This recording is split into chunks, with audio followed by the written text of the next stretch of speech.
Hey guys, it just started, so you didn't miss anything.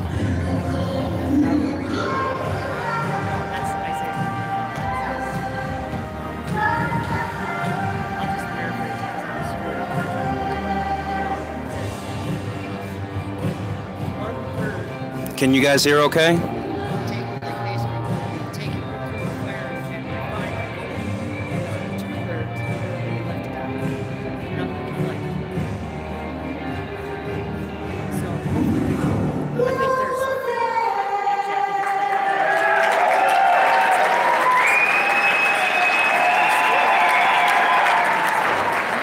All right, good, good.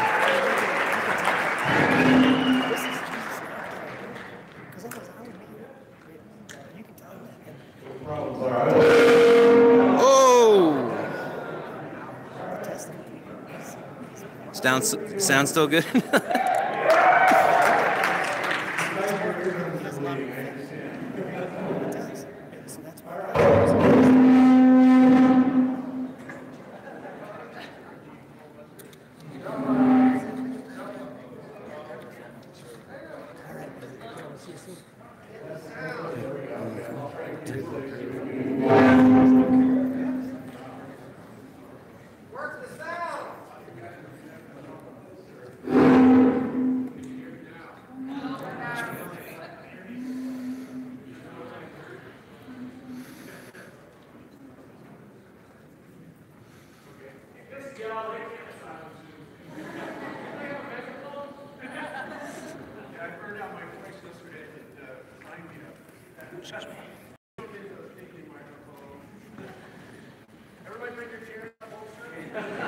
Gather around. Hey, this works. Hello. Oh, this one's working too. All right, cool. All right, check. I think so. All right, beautiful. All right, take away the defective mic. All right, sorry everybody. Welcome. We are the Globebusters, and we do our shows every Sunday at noon Pacific. And what we are about is we try to, simplify a lot of the things that people find complicated that the mainstream has really, dressed up with mathematics, and it's just, it's very complicated for people to understand, and therefore they always will defer to somebody in a white coat that seems to know the answers, of course. That is why I'm wearing this white coat today, so you better listen to me, all right? All right, but so we have Jerry Campanella, Ira Landucci, John Morgan. Woo! All right, so we're going to get started. Actually, Ira is going to go ahead and do the presentation first. Yeah, we're going to let him share the screen today. Taking the training wheels off. Sorry guys, I know my camera sucks. It's going to be really short. Okay. So I'm going to try to make really quickly because we have not much time. And I bring this because a lot of us know that NASA, trying to fool the world every day, every hour, every second. And the ISS is a great example, and we know they are hanging on wires, of course. They erase it digital, but you can perceive that something wrong happened there. But there is a technical word for saying we're going to fool the world, right? And that name is called ARCOS. This is a technical name that NASA developed in terms of technical stuff to make that system of hanging on wires and, trying to control the weight of a person to make you believe that there is no, gravity involved in that. And I'm gonna play a quick clip that, the guys from NASA explain better than me. And then we're gonna start to, trying to deconstruct what is going on in the ISS. Is the audio? Do we have audio? We have no audio. Oh. Tech support. On human television, use gravity. NASA's active Active Response Gravity Offload System, or ARGOS. It's not CF, it's FE. That has been developed at the NASA It's an F inside. It's an F and an E inside of a C. Human testing in a reduced gravity environment. The system actively offloads a portion of a person's body weight while tracking the person's motions in both the vertical and horizontal directions. And what it is a robotic technology project that simulates any reduced gravity environment, whether that's Mars, the moon, or even an asteroid, or microgravity like the space station. It's basically NASA's anti-gravity group here on the Earth.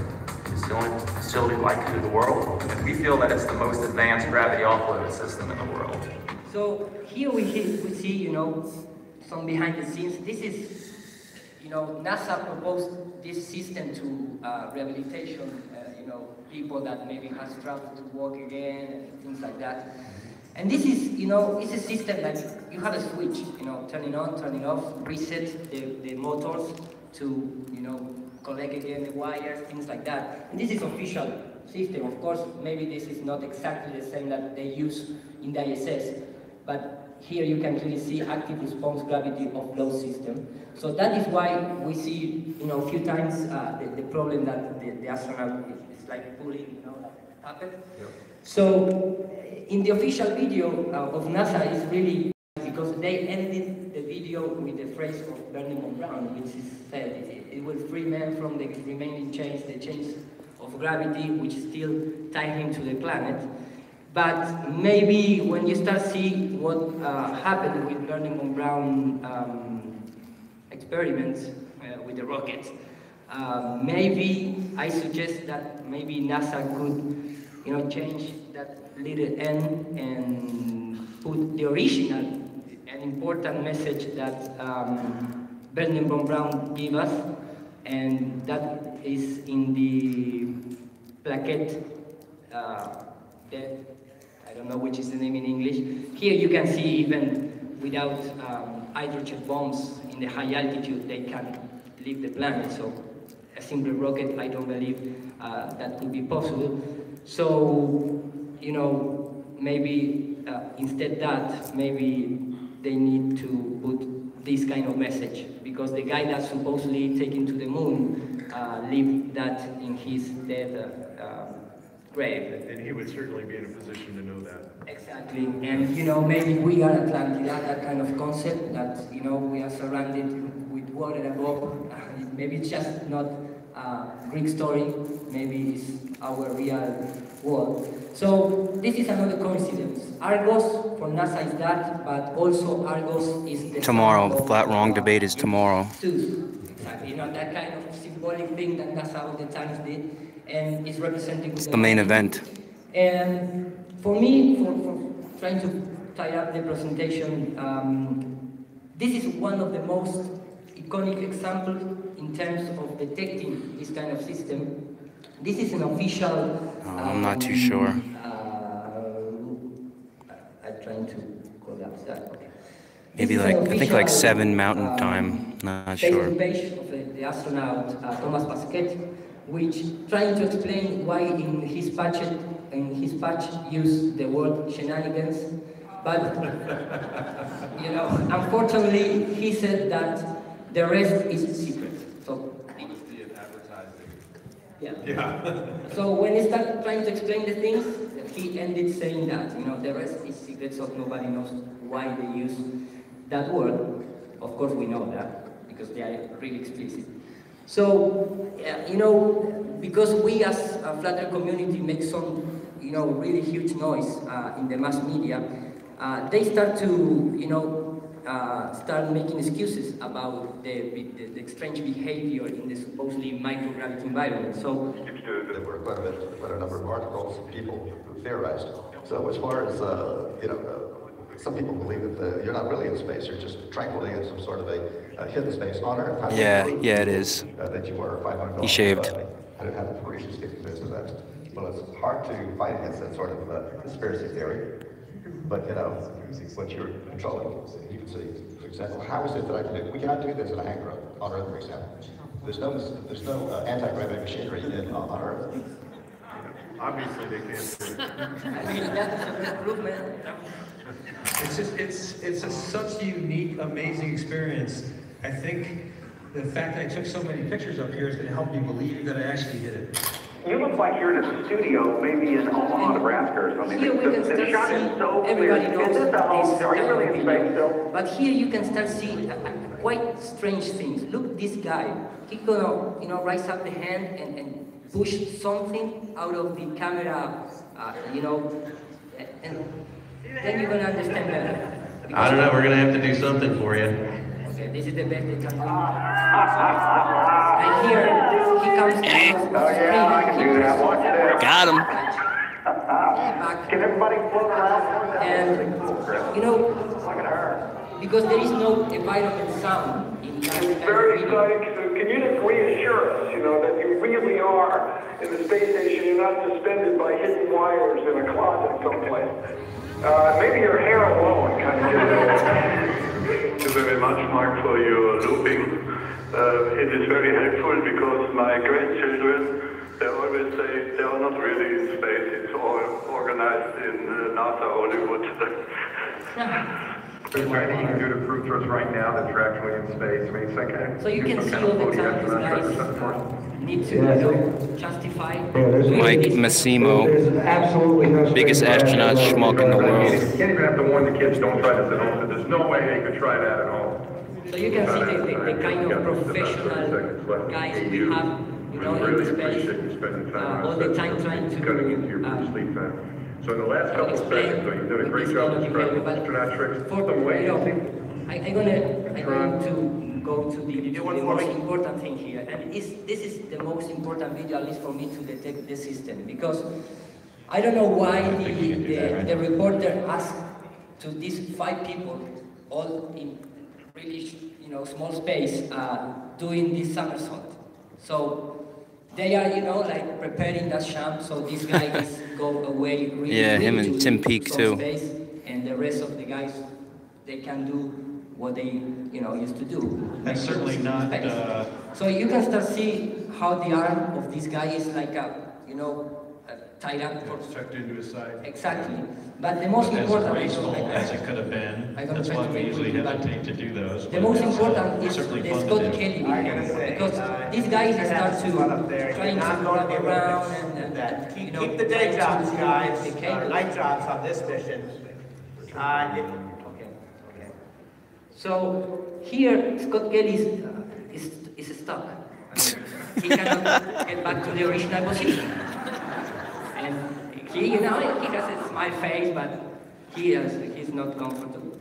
So the guy in the red, he detected that situation. That was a good one, And level-headed. I said, first time situation, David, I don't know where you are, this is that one. And so he detected and he made that, hand sign like, okay, I see, Scott Kelly is in trouble.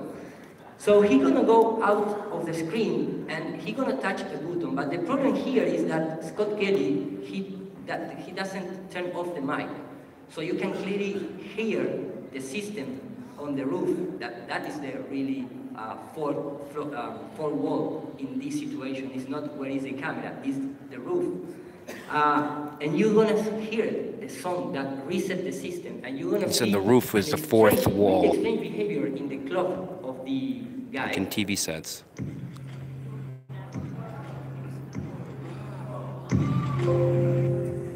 You hear And that? the same thing happened with, for example, Tim Peake, and you're gonna see out here the same noise. If you compare both, you're gonna see the same. Unreal. So, I mean, after this, who can? That was great. Practice makes perfect. Give me another week. I cannot give you a life, man, and then you still going. And that also was the clip where it originally aired, and Tim Peake was about 3/4 of the way over, and he just drops to the ground, right? And then NASA had to go and edit that and re-release it so that he didn't have that severe fall. But NASA's been having some big problems with things falling down in gravity lately. Exactly. And this is a 50-second last video, and I pass the mic because this is a, new one video out there, and you can clearly see in these screens behind. You know, they do the usual thing that, you know, voice check. Station Houston, are you ready for the event? Are you ready for the event? It's like a call like, is Argos reset? You know, something like that. We are live. So this guy in the back, you can see how he get close to somewhere and he push something and start prepared, you know, to be in the reset position. But when you make zoom to that screen, you're gonna see, or you're gonna understand the strange behavior like that. Hey, it's a black hole there. That's affirmative Houston, ready for the event. So what he did is, of course, he also had a really bad, you know, green screen. It's like at the level of brown screen, this, because look at that haircut. Wow. But when you go to the monitor, you can see the position, and he's touching that. He comes close, he touch the camera, switch to the live view, and that is the pulling into the, you know, the hips. So this is the system. In fact, look how all the time he raises up the right hand and touch like a button. All the time. And that is what the other arts do also. Every time you see that strange behavior when they act like a puppet, and so they are puppets. I mean, they are hanging away. So I can leave here so we can, you know, share the time, but you can clearly see every trick that NASA do is come from Hollywood. It's just that. There is no any other secret there. So I'm gonna finish here so you can.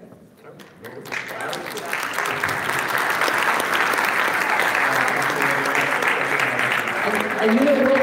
I mean, after trying to debunk, you know, based on real technology, they don't even can erase a tiny bit of reflection of the glass. So, I mean, great. All right. Can we get John's mic on also, guys? I was just going to say, only NASA could spend $1 billion on anti-gravity wire harnesses and not get it right.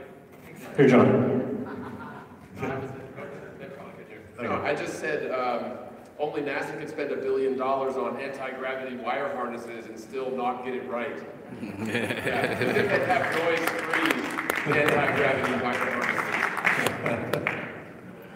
Unreal. Okay, cool. So there's a few things obviously we're kind of limited on time today, but there's a few things that we really wanted to share with you that have been really fabulous tools in our opinion for showing how well the flat Earth model actually works. And one of them is a website called earth.nullskull.net. How many people are familiar with that website? All right, we've got a few. All right, good. So if you are familiar with it, then you will know that the writers of this website mysteriously about a year ago decided to remove the azimuthal equidistant projection from it. And so now we have the globe Earth, and then we have the CE projection. Jaron, you know what these mean, I think, better than I do. But you have the different projections that we can see. And if we look at these different projections, we can also look at air currents, ocean currents, things like this. And as you can see, when you look at these, the currents are all kind of scrambled around. There's no rhyme or reason or anything like that to them. And it's just kind of a jumbled mess. So that we're looking at the ocean currents there. So let's take a look at, I guess this is the chemical particulates. Okay. And again, they're all kind of, you know, jumbling around. They don't make a whole lot of sense. They're not very coherent. So now what we're going to do is I'm going to show you something. Jaron, if you have anything to say, just go ahead and jump right into it. Yeah, no, I mean, this was pretty interesting the way it went down, because at first this was a great tool for everyone to see exactly the harmony that exists within the depiction of the flat Earth and with the waves and the surface winds. And, do we have a video to show? We do. Yeah. So this here you'll see starts to make a little bit more sense. I'm sorry. No problem. Get the right one here. There you go. So this is an awesome picture to show people exactly what's happening with the different surface winds, etc. And what happened was, the very first thing that happened, when you went to that site, they took away the North Pole polar projection and made it a South Pole polar projection. Well, a lot of people, myself included, emailed the creator of the site and said, why did you change it from a North Pole projection to a Southern? And he said, well, I don't want anybody thinking there's anything important about the North Pole.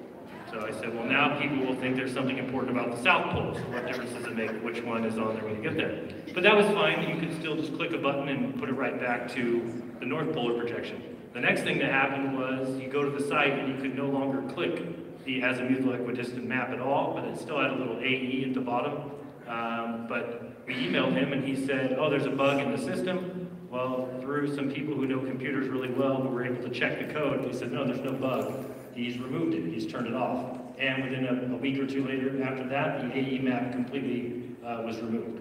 So when you have a map like that makes sense, that's coherent, that starts to explain the world in a understandable manner, and somebody completely takes it away from you, you have to think that there's a reason for that. Why hasn't it returned? It was a useful tool, but I think it got a little too close to home, and they told them to take it down. Yeah, absolutely.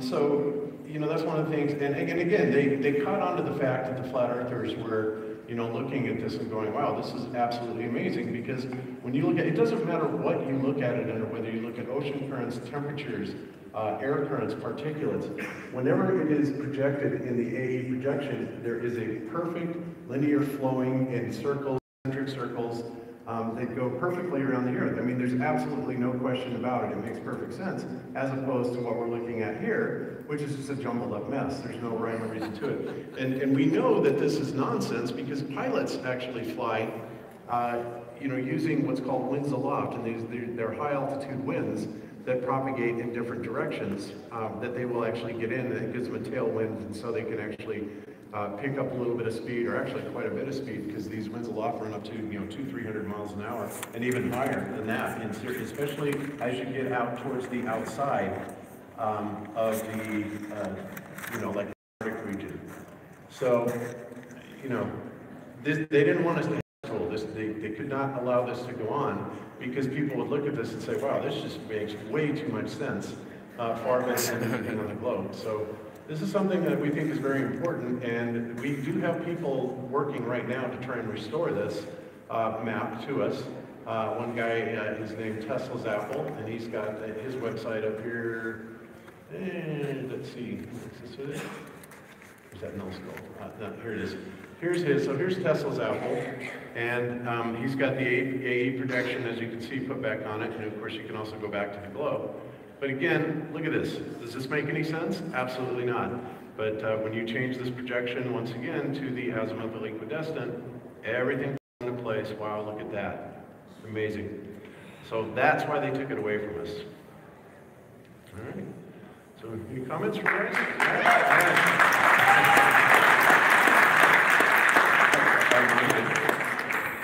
Okay, John, you have any comments? We'll give you the mic here. We'll let John say something. I just said right on because the AE projection, there is some model, but the AE projection, I think, does a really good job of explaining a lot of phenomenon in a flat earth perspective. Everything from Hey guys, I'm sorry I had to dip out because I had to go check out to see Dick Intent. Oh, okay. No, he's waiting on Globebusters to end. I'll be right back though, because I just wanted to give you a view of the other room. Right here, we got the Flat Earth rocket. We got Mad Mike Hughes, his limo. I'm pretty sure that's the steam rocket that went up. There he is. There's Mad Mike himself. A bunch of other peeps, reporters. From what I've seen, the reporters have been giving a pretty fair, chance to the Flat Earthers. So, just tour because I'm going to go check to see if Josh needs any help or anything. And yeah, so just to give you an idea what you guys are missing. Your money matters, If you can afford to buy weed or alcohol or any other nonsense like that, you can afford to go to Flat Earth Conference. So, and I'm talking to myself really because, you know, I'm no more innocent or guilty than anyone else. No more innocent, really. So, but anyways, and we got people. Yeah, hey, say hello to YouTube. Hey.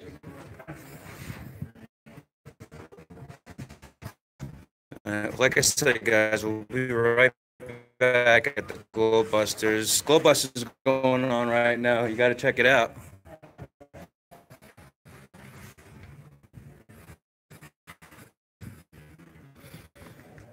There he is. Hey, Josh. You need a hand or anything, man?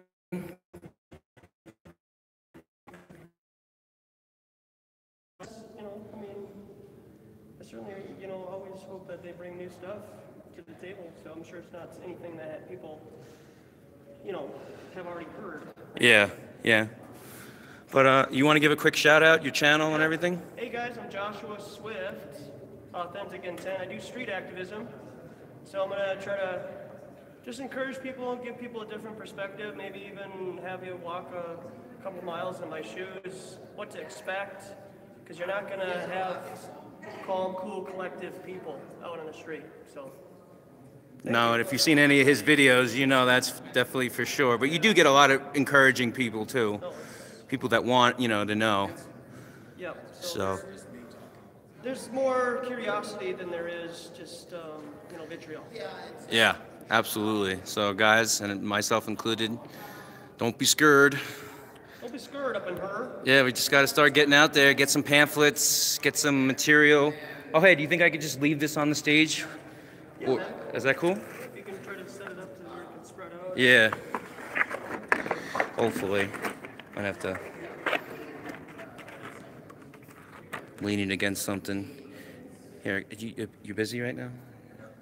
Okay. Sorry guys, I'm just trying to lay this out. This is my banner, my contribution to the movement, compiled by D-Nodal. Research compiled by D-Nodal. So just give you an idea of what you can, what you can do yourself. You can get on Photoshop, you can get on some kind of program, you can make some banners, go to Office Max, Office Depot, Kinko's, wherever, and just get them printed out. Get them printed out and laminated. This one cost, this is 24 by 36. It cost about $34 with the lamination. I know that seems kind of expensive, but it's worth it, and if you're only making one or two copies, it's worth it, guys. Like I say, where you put your energy and your time and effort, matters. So if you're serious about flat Earth and you really want to, make a difference, however in your life, in your family, or in your area, it doesn't take much, guys. Just a little bit of dedication. That's it. You see that? These are all NASA and military documents that prove that the Earth is flat and non-rotating.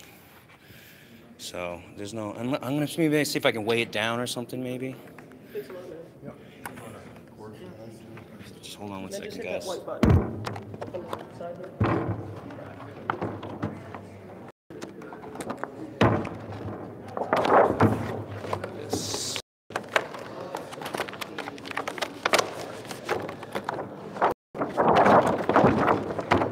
Bear with me, guys. I'm just trying to figure it out.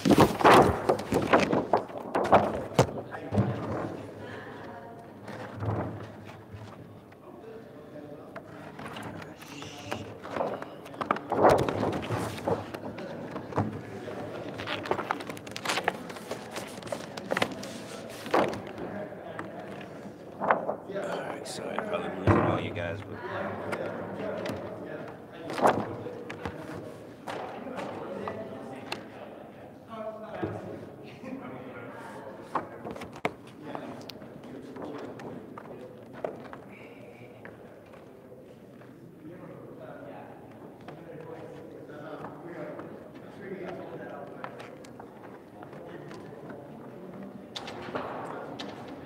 I got a tripod there. See, Mike? Right there on the table, see it? See it on the table? Right in front of you. Right in front of you. Round table. You're right. Sorry, guys. All right, we're good. There it is. And we are waiting for Globebusters to end, so I'm going to go back over there. And I'll see you in a little bit, all right? All right. We are heading back over to Globebusters, so bear with me. It's actually right over on the other side of that wall right there. Hey, dude, what's up? All right, see.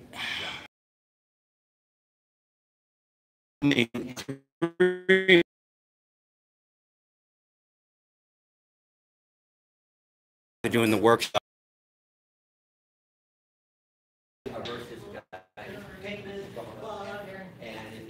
I got missed. Don't worry.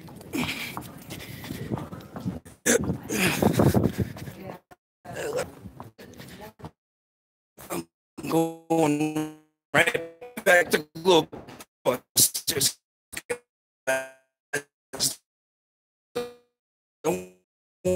Okay, yeah. All right. Good. All right, I left my bandage there. Yo, go check out Globebusters, dude. All right, here we go. Back to Globebusters. For most of the flat earthers out there, it was really just a rehash anyways. Nothing we haven't heard before. But still don't want to miss it. Just got lost. Sorry. Excuse me, sorry. Sorry, excuse me, sorry. Oh, sorry. Okay. All right, we're back. 430 light years away. Now this is direct from Google and it's direct from Wiki and space.com, which is NASA. So apparently NASA needs to update their webpage on this, but whatever, it's kind of irrelevant really. But they tell us that Polaris, for example, is 434 light years away, okay? So we're gonna, first of all, do a little bit of comparison, of our own sun. And I want you guys to think about these angular diameters, okay? So we've got some pictures here. Oops, where is it? Wow, I'm really disorganized today. Sorry, guys, I'll find it. Anyway, what you guys need to remember is the sun gives a diameter of 865,000 miles across, okay? And it is supposedly at 93 million miles away. And that 93 million miles away actually equates to 8.3 light minutes, okay? So, by the time that it gets here, 8 light minutes later, we look up in the sky and it has an angular diameter, an angular size of just slightly over 1/2 of a degree, right? So if you're playing Frisbee with somebody and throwing this Frisbee back and forth and it gets about, I don't know, 100 feet from you or something like that, or 80 feet, you see it up there and that's about the same size as the sun. So, but astronomers want to say, well, it's 0.53 degrees, so we'll go with that, all right? And that's in 8 light minutes. Now, as we know, if we consult Wiki and we just ask these questions, and I'm not going to make you go through the math, but there's a simple rule of thumb. Here we're looking at Quora, and Quora says, if we were to move half the distance to the sun, would it look twice as big? Well, the answer to that, as explained in here, is absolutely yes, it would. Conversely, if you move twice the distance away from the sun, it will look half as big instead of twice as big, right? So you kind of get the idea of what's going on here.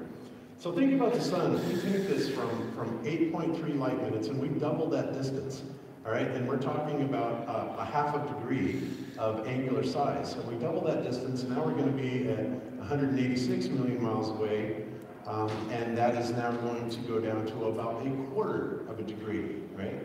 And then if we double that again, it's going to go down to an 1/8, and double it again, 1/16 of a degree. And before really, by the time you get to about a light hour away, that sun is going to be so teeny tiny that it's going to be very, very difficult to see. And in addition to this, the brightness is also going to diminish at the same type of rate, okay? it's going to become half as bright, quarter bright, eighth as bright, you know, stuff like that. And we actually have some pictures that is brought to us by one of the main astronomy systems. It says, here's what the sun looks like from every planet in our solar system. So here we are at, I gotta put on my glasses to see this. Yeah, the sun is seen from one of the moons in Uranus, okay? Yeah, picture, yeah, of course, yeah. An image, right? So here we are at Mercury, right? And look, the sun looks pretty big at Mercury, right? It's pretty close. Then, now we're looking at Venus. Yeah, look at the storm on Venus. And of course, this again, what Rob Steve was talking about, NASA and their art, because they're very much, into the art, because they've never really been there. So they can't actually really take pictures. Of course, here we have sun from Earth, and now they're showing it as an eclipse to tell you that the sun and the moon are the same size in the sky, the same angular size. Of course, their excuse is that the sun is 400 times further away, but it's also 400 times larger coincidentally, so they appear to be exactly the same size. Yeah, amazing coincidence. Amazing. Right? Now we're going to look at it from Mars. As you can see, it's gotten quite a bit smaller. Okay, and we're going to go out to Jupiter, and it's getting even smaller, but it's not getting as small as it actually should be, but that's okay. We'll cut them a little slack because we're still way under a light hour. Okay, now we're looking at it from Saturn. Way down here, it's almost not even visible, right? And here it is at Uranus. Now they're starting to fudge a little bit here at Uranus because this is 2.88 billion kilometers or 1.79 billion miles, and it's actually starting to get a little bit bigger. So methinks that NASA's maybe fudging on this a little bit. And then here we have Neptune. It gets even bigger yet. And then at Pluto, it's somewhere about the size that it was maybe at Jupiter or Saturn, right? So they're fudging, but because they can't logically keep reducing the size because they know full well that if they do, before it even gets out of our solar system, the view of the sun is going to be absolutely minuscule. And we're talking maybe a few light hours to the edge of our solar system. Now, think about Polaris, which is supposedly about 43 times larger than the sun, which is okay, whatever, no big deal. But it's a light hour away, it's not a light week away or a month, but we're talking about 434 light years away. Now, admittedly, astronomers in their infinite wisdom, because astronomy is basically a pseudoscience, and I've covered that many times on Globebusters, but I don't regard astronomy as a science at all. It really is something you really can't experiment with. It's entirely mathematically based. And it's a load of nonsense, basically. But getting beyond that, when you get out to these distances and you realize that the angular size, as well as the diminishment from the inverse square law of light, there is no way that we would be able to see anything beyond maybe a light day. It just doesn't add up. I mean, and they compensate by saying, well, some of these stars are huge. They're 100 million times the size of our sun. But even that doesn't stand up when you're talking about distances of, just a Polaris is 450 light years. There are things that they are supposedly analyzing that are over billions of light years away, hundreds of millions to billions of light years. So that's what we're trying to say is, allegedly, that we're trying to appeal to your That's Nathan Thompson in the front row with the orange hat. This doesn't make any sense. And, astronomers, what they'll do is they are trained to make Earth-based observations, right? So they'll say, well, this star is this magnitude, or this planet is this magnitude, and they've got it all sized out, and they do all of their math based on what they can observe from Earth. But when you throw a problem like this at them, because of the fact that they have no clue even how far these distances are, they can only say, well, we have to work backwards from these mathematics, which simply is ridiculous. That doesn't reflect reality at all. And beyond that, we've also found out that they have recently revised this 434 light years away. Now Space.com comes out and says, oh, gee, the North Star is closer than we thought. It's actually 323 light years away, right? So here's the funny part about this. Polaris is what astronomers call a Cepheid variable star, okay, a pulsating star used by scientists to measure distances in space. Astronomers can measure the distance to a Cepheid variable by studying how it changes in brightness over time. Since Polaris is the nearest Cepheid variable star to our solar system, an accurate distance to the star can serve as a benchmark for measurements of other Cepheids used to determine the scale of the universe. So what they're saying here is that they're using these stars like Polaris and other stars as absolute benchmarks to tell you where Andromeda is and all these other stars, and they don't even have a clue within 30%. Now they're just revising this and saying, oh geez, we were wrong. We missed it by how many trillion miles? Like something. Just a tiny bit. We've all heard Michio Kaku talk about, you know, our cosmology is off by a factor of 10 to the 120th, right? Well, you know, as Rob Stevens said this morning, well, get it down to, you know, maybe 10 to the 20th, the 20 zeros out, and then come and talk to us, right? Absolutely ridiculous, you know, that they make these assumptions. So just, you know, think about that. How could we possibly see any of it? And something funny also is when you start studying the history about who measured the distance to the sun. Of course, you have involved a Jesuit called Maximilian Hell, like the maximum hell, you know, that kind of nice name they select. And even Wikipedia talks about that guy takes 1 year to present the results, and the colleagues say that you are falsifying the results. But Wikipedia said no, because as we know, as a good Jesuit, he took the time to make the thing right. And that is official, write it down into the text, history textbooks. So, I mean, who measured the distance to the sun? Nobody. Because it was in the century, in the 16th, 17th centuries, using no clocks, you know, involving like 10 positions in the world without any communications, and, you know, I mean, it's impossible. In fact, they assume that they make it by the transit of Venus, and they assume that Venus is like our twin planet and has, you know, some kind of size supposed to be as we have in the 60th century, 70th century. And always there is Jesuits in the heliocentric model, because they are presented as no scientists. All right, John. Yeah, just a couple of points. In that article, they said that they know Polaris is the closest of those pulsating stars. And if you look into how they arrive at these conclusions about which stars are closer, you'll find that it is a whole lot of guesswork. They make a lot of assumptions based on the magnitude and brightness of certain stars, and they just assume that certain ones are closer. And I can assure you that no one has ever flown or driven or traveled to Polaris to verify that it is, I think it's 2.5 quadrillion miles away is what they claim. And that is very much an assumption. The other thing was, you know, we talk about the inverse square law in terms of stars and the sun, and that is an extremely valid point. The same should apply to the planets in the standard ball Earth model. You take, for example, the planet Mercury, or the wandering star Mercury. They claim that it is some 75 million miles away on average, and it's just maybe 6,000 miles in diameter, as they claim.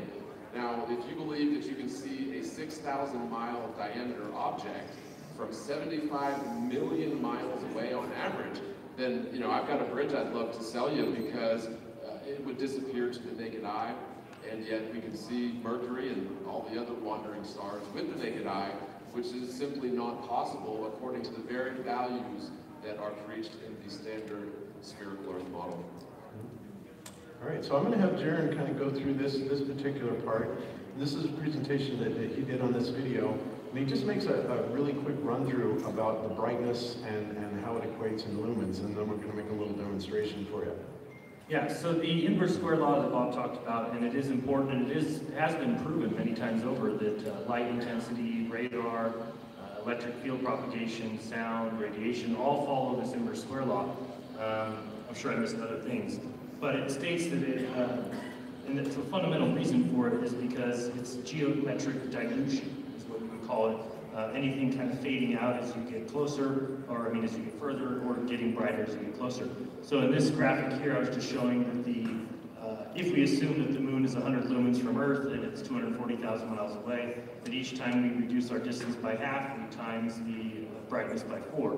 So you'll see just when you get down to 1,000 miles from the moon, you're already at 6.5 million lumens, which would mean that it would be 65,530 times as bright, and that's from 1,000 miles away. So if you start thinking about them actually being on the moon. Well, then you have to reduce that 1,000 miles again by half, put it down to 500. Now you'd be at 6.5 times 4. And then you've got to reduce that down to 250 miles, and then you've got that times 4.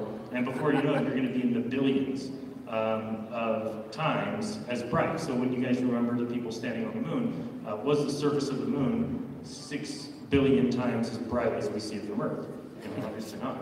Right, and just to let you guys know that the Earth, they say, I think is like somewhere between 1 and 5 lumens, and closer to 1, I think, lumen on a full. This flashlight has an output of 6,500 lumens, 6,500 lumens, okay? Now, if we follow this out and we follow it to its logical conclusion, then the astronauts standing at well, let's just say 1 meter, yeah, the astronauts at 1 meter would have been subject to a brightness, oops, is that it?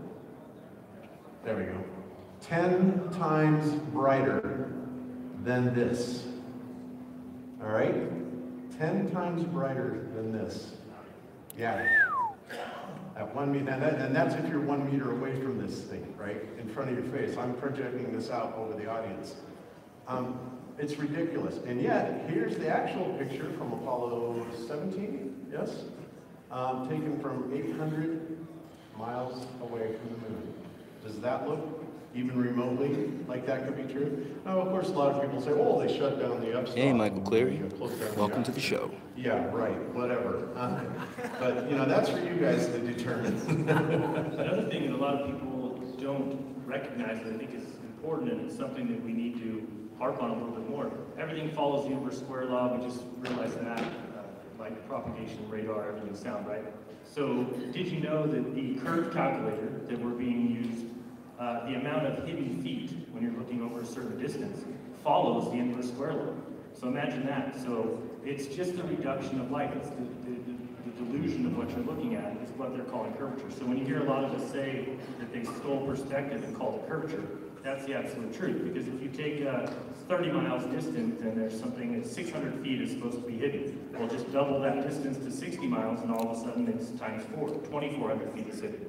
Double that again, distance from 60 miles to 120, all of a sudden it's 9,600 feet that's hidden. So it's the exact same thing as light propagation, as a spray can. If I spray paint a piece of paper that's a distance away, the light that goes out, it spreads out, just like the light that we see from something far in the distance. And it's certainly interesting that it follows the exact same law as light, as radiation, as magnetics, as electric. But it's totally, they say no, it's because of the curvature of the Earth, but that's not the cause of the other one. And all of this has a mathematical root, by the way, of 0.666. You notice what 8 inches per mile squared? 8 inches is 0.666 of a foot.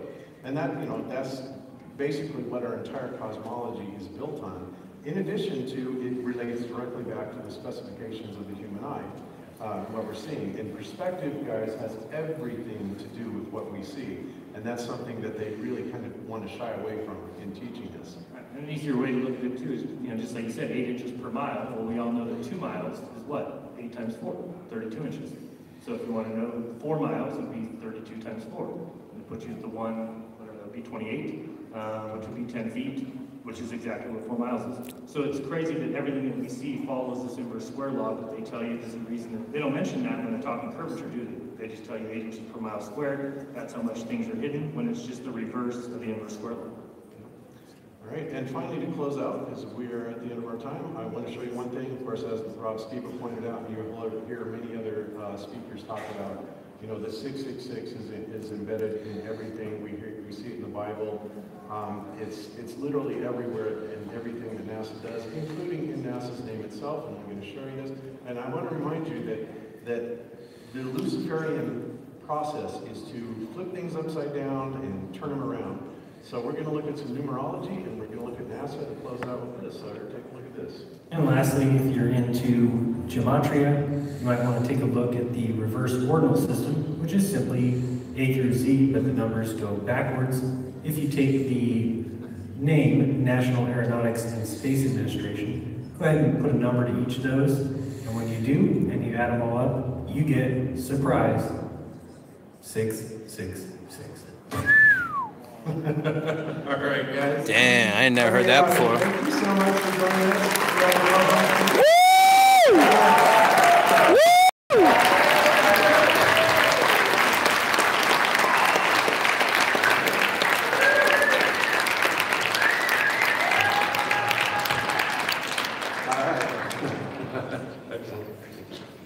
Oh, yeah, it's still moving.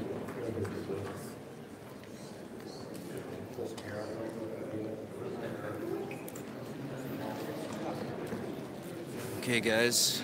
Hope you enjoyed the presentation. We are now moving over to Give it up for Globebusters again. Joshua Swift. Later, Michael. John, Darren, Bob, thank you guys so much. You guys need like 3 hours. Yeah.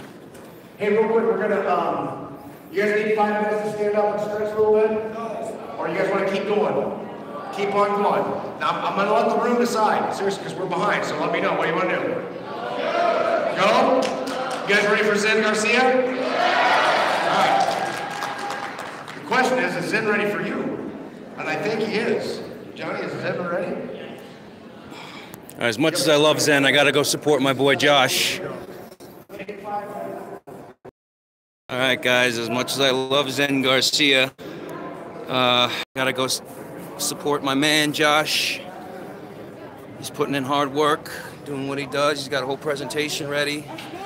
So we are going over to the workshop to had some cool stuff though today. Oh yeah, flattening. Put it in my There you go. $5,000 cash to the first person with the fully detailed, complete, verifiable, and repeatable experiment showing the world as a spinning ball, or if you prefer the biblical challenge, same amount for anyone who can defend the heliocentric model using only the Bible as reference.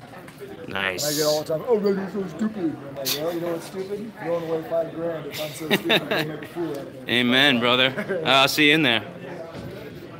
Flattening Atheism, guys. Go check him out. Does some good work. Him and Nathan Roberts do some really good work. So now we're going over to Josh.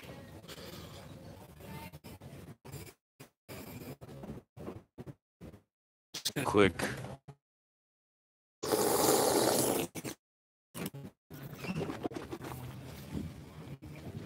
I'm gonna give this a hold.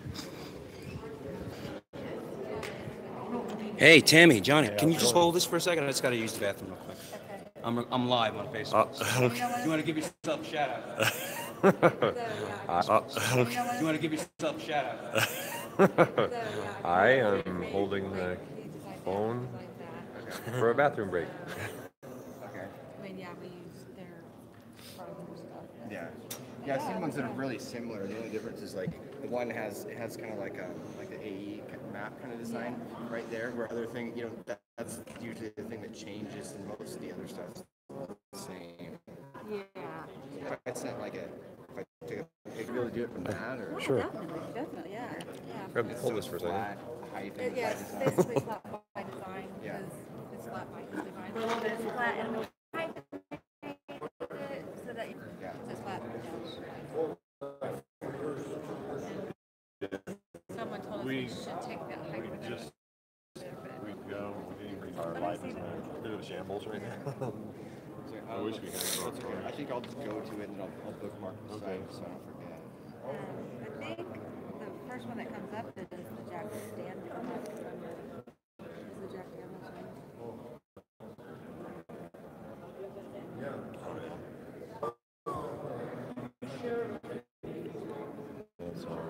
The regular. Yeah. Ours, we don't. Does that? What does it say at the bottom? It Does says it still have that? Genesis, yeah. Okay.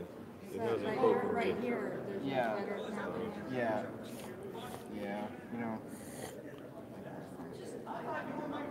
But yeah. So you guys, you can actually do that from a picture. That's where. I was going to see if we could go back. Thanks. The one, the PBR one is a flat. So here's so yeah, I ordered one of them off Amazon, right? And then after that, now it's unavailable. So this is it's. Oh, you know why? Because of the Japanese. They kicked them off. Guys, as much as I love Zen Garcia, you'll be able to watch his presentation in a few days for free, I'm sure, on YouTube, so don't freak out. And try and get a front row seat for Josh.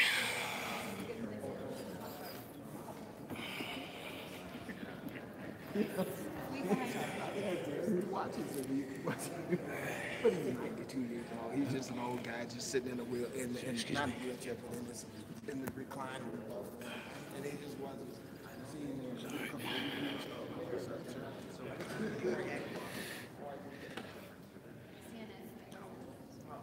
Okay.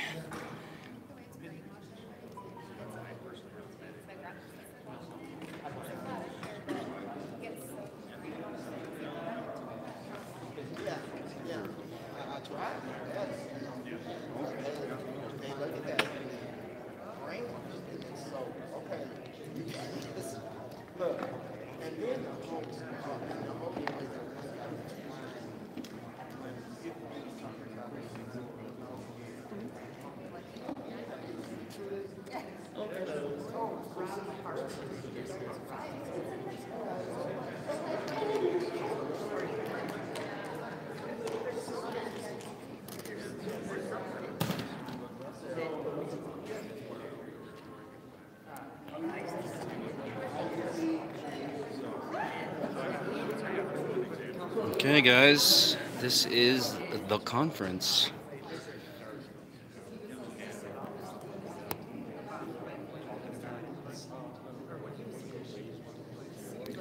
Debating whether or not I should just start a new one with the title Authentic Intent live at the conference.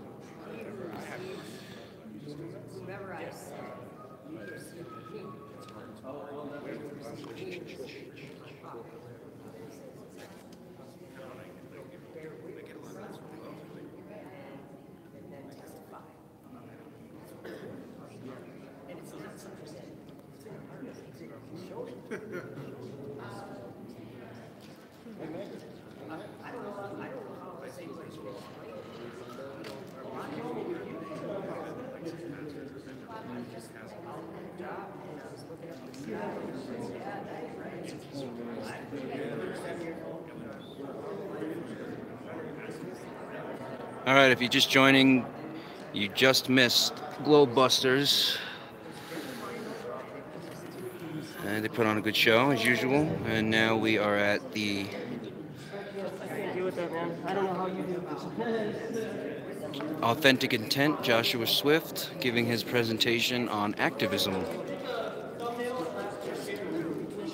So we're still waiting for a few people to come in.